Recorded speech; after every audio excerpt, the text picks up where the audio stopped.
Monsieur Bois, il y a quelqu'un qui demande, est-ce que nos pensées sont des leurs? Les pensées sont des leurs. Est-ce que les pensées sont vraies? Ah, il y en a quelques-unes de bonnes, hein?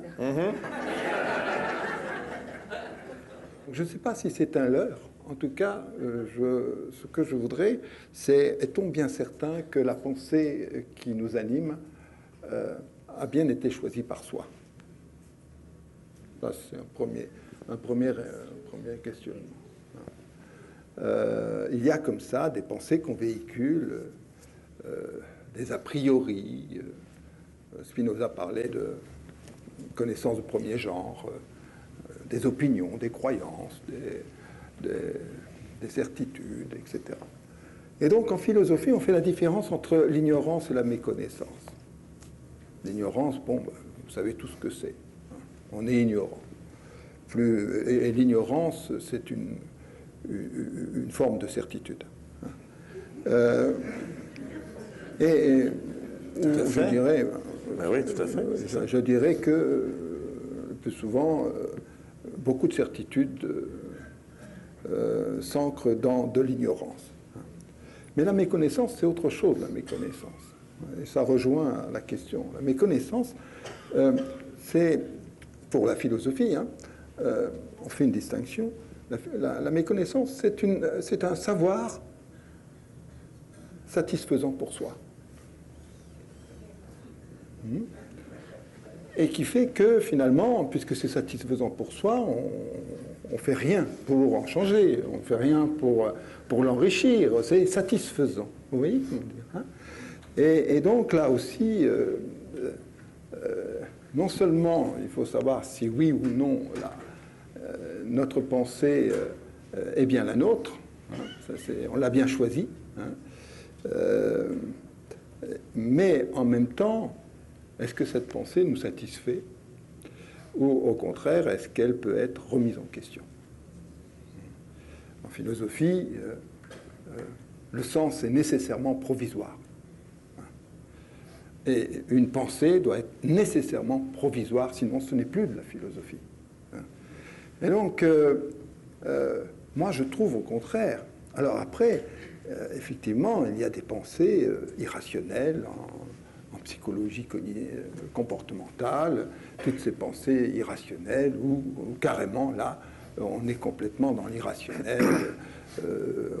On est dans une pensée qui n'est plus reliée à des faits, à des réalités, quoi, hein. Donc là, on pourrait dire effectivement que la pensée est un leurre. Mais j'ai une très haute estime de la pensée, autant que le corps. La pensée nous permet de distinguer, de discriminer, de comparer, de choisir. La pensée nous permet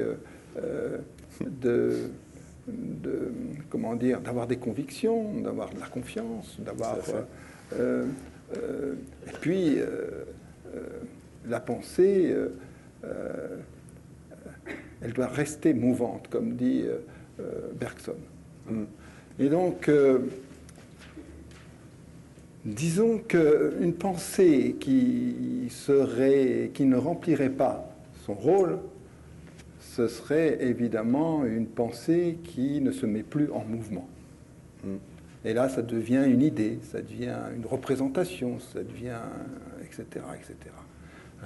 Et donc, la pensée, c'est une magnifique aventure pour l'homme.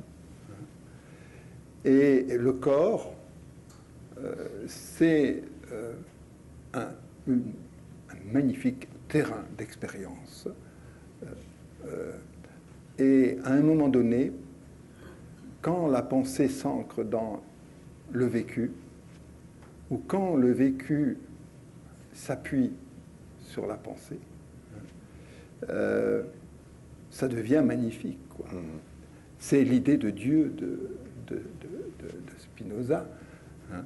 Pour Spinoza, et il le dit, il faut que la pensée, si la pensée reste rivée à la pensée, alors ce sera une idée inadéquate.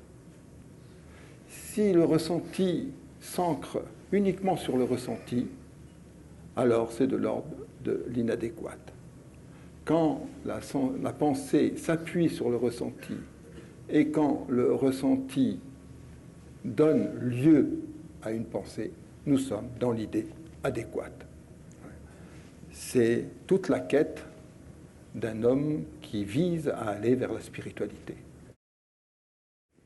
Il faut évidemment s'appuyer sur les médecines, disons, complémentaires, parce que le terme alternatif peut prêter à confusion. Oui. Alternatif, c'est-à-dire on choisit une autre alternative. Oui, oui. Alors que les thérapies complémentaires me semblent indispensables dès lors que cette thérapie ne se substitue pas au diagnostic du médecin d'abord et au traitement classique du médecin quand ce traitement existe. Moi, je pense qu'il faut être très prudent. Mais toutes ces approches ont un point commun, il me semble, c'est d'essayer d'optimiser la force d'autorégulation naturelle du corps. Exactement, c'est ça. Et ça, c'est précieux. C'est vraiment très, très, très, très précieux.